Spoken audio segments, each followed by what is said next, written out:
नमस्कार मित्रांनो, एपिसोड 1 मध्ये आपण शिवनेरी किल्ल्याची सफर पूर्ण केली. आता पुढचं ठिकाण जे की आहे ओझर विघ्नहर गणपती मंदिर आणि इथेच आमचं आजचं नाईट स्टे आहे. मी भक्तनिवास ऑनलाईनच बुक केलं होतं. आता बाहेर बऱ्यापैकी अंधार झालाय, त्यामुळे रस्त्याचे जास्त शॉट्स घेता येणार नाही, पण प्रवास सुरू आहे. शिवनेरी किल्ल्यापासून ओझर साधारण 15 किलोमीटर अंतरावर आहे. अगदी छोटा आणि शांत नाईट ड्राईव्ह.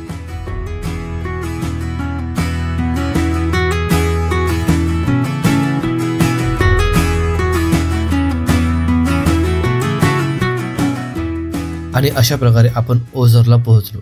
हा आहे विघ्नहर गणपती मंदिराचा मुख्य प्रवेशद्वार. इथे पार्किंगसाठी आम्हाला 30 रुपये शुल्क भरावं लागलं. कार पार्किंगची मुबलक अशी जागा आहे इथे.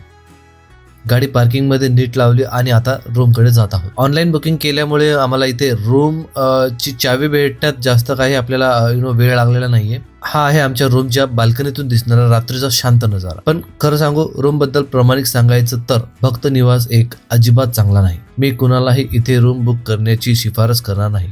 जर तुम्ही प्लॅन करत असाल ओझर मध्ये, तर भक्त निवास 3 किंवा 4 हे नवे आहेत आणि खूपच चांगले आहेत, तर तुम्ही शक्यतो इथेच बुक करावे.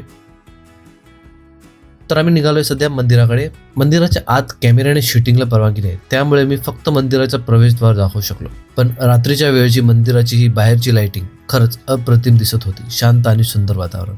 आणि आम्ही दर्शन झाल्यानंतर थोडंसं इथे आउटसाईड पण आम्ही जरासं रोम केलेलं आहे. तर बाहेरून जो मंदिराचा तुम्ही लुक बघू शकता, किती छान दिसतं. आणि इकडे एक छत्रपती शिवाजी महाराज आणि संत तुकाराम महाराजांचे एक स्टॅच्यूज बनवलेले आहेत. त्याचे पण काही शॉर्ट्स मी घेतलेले आहेत, ते की तुम्ही बघू शकता.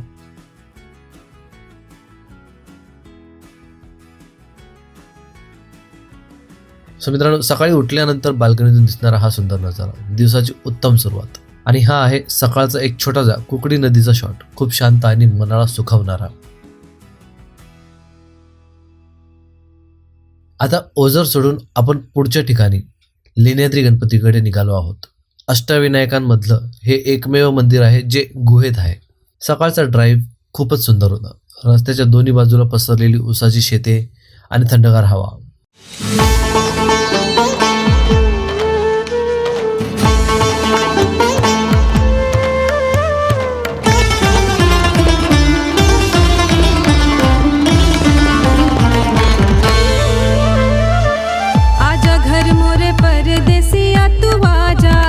रस्ता निहारे तेरा अखियाँ आजा, आजा घर मोरे परदेसिया तू आजा, रस्ता निहारे तेरा अखियाँ आजा.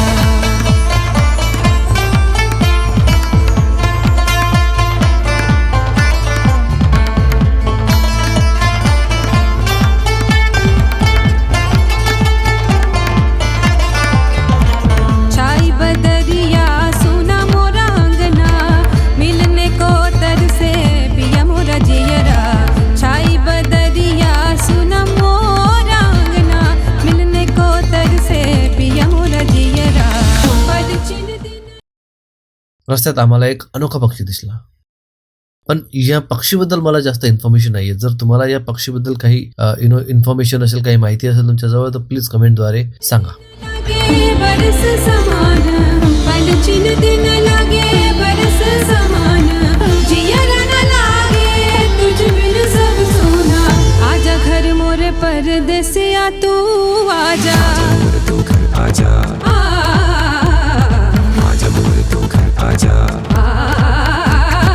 आजा मोरे तू घर आजा.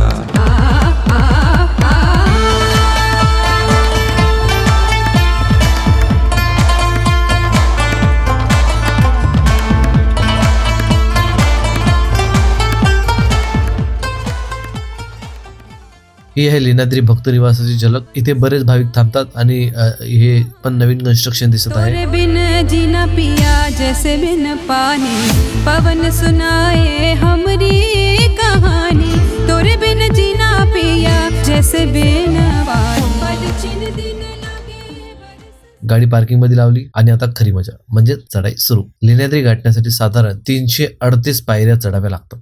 थोडं दमायला होतं, पण वर पोहोचल्यानंतर सगळी थकवा उतरते. पायऱ्यात चढायला सुरू करण्याआधी मी तुम्हाला एक टिप देतो. शक्यतो तुमचे अंगावरचे जॅकेट्स किंवा हातातल्या थैल्या वगैरे नेणं वर अवॉइड करा, कारण इथे माकडांचा खूप वावर आहे, जे तुमच्याकडून तुमच्या वस्तू वगैरे वडण्याचा प्रयत्न करतात. तर त्या वडावडीमध्ये तुम्ही घाबरू शकता. तर त्यामुळे मी सजेस्ट करेल की तुम्ही काही वस्तू तुमच्यासोबत नका नेऊ. आणि अखेर आपण टॉपवर पोहोचलो. ही आहे बुद्ध लेणी आणि इथेच एक प्राचीन स्तूप दिसतो. वरून दिसणारा हा संपूर्ण परिसर अप्रतिम. डोंगर, शेती, दर्या सगळं अगदी पोस्टकार्ड सारखं दिसतं.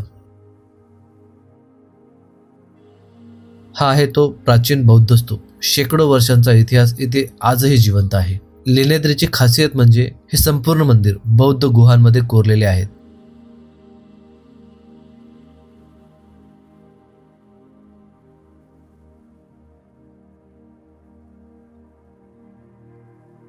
आणि ही आहे लेण्याद्री गणपतीची गुहा.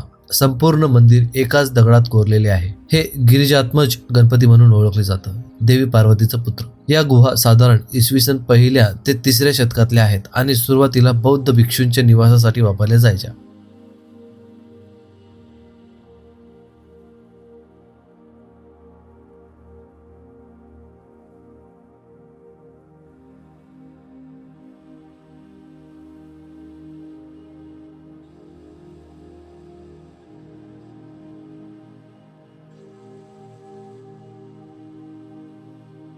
मी शक्य तितकं आर्टवर्क दाखवण्याचा प्रयत्न केला आहे इथे, पण इथली एक मोठी समस्या म्हणजे माकडं. खूप जास्त माकडं आहेत आणि कधीही हल्ला करण्याचा प्रयत्न करतात. त्यामुळे शूटिंग करणं खूप कठीण झालं.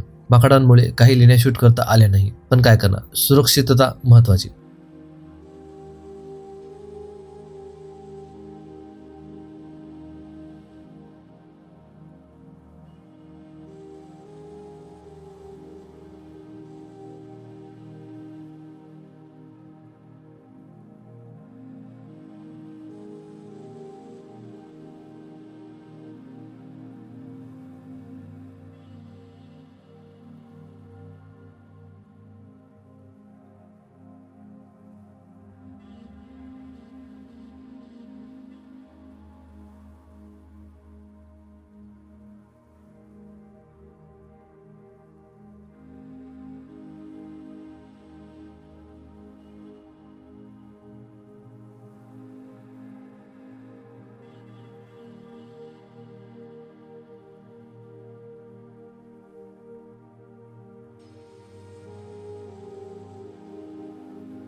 अशा रीतीने आपलं लेण्याद्री दर्शन पूर्ण झालं. आता घरी परतण्याचा प्रवास सुरू करतोय. जसं की मी आधी सांगितलेलं, मी घरी सध्या वाया चाकण मार्ग जाणार आहे. तो वाया चाकण लोणावळा या मार्गे मी रिटर्नचा प्रवास करणार आहे, कारण माळशेज घाटचा जो रोड आहे त्याची कंडिशन आता सध्या तरी चांगली नाही आहे कन्स्ट्रक्शन वर्कमुळे, म्हणून बेस्ट रूट हाच असतो. आणि चाकण मार्गे जाणं हा गुड डिसिजन होता, कारण तो जो पुणे नाशिक हायवे आहे त्यावरून एकदम गाडी स्मूथली आपली जाते. आणि देन NH48ला आपण कनेक्ट केल्यानंतर सरळ सरळ आपण लोणावळ्या मार्गे आपल्या मुंबईच्या दिशेने येऊ शकतो. जर तुम्हाला हा एपिसोड आवडला असेल तर CNG वारी चॅनलला लाईक, शेअर आणि सबस्क्राईब करायला विसरू नका. भेटूया पुढच्या एपिसोड्समध्ये. थँक्यू.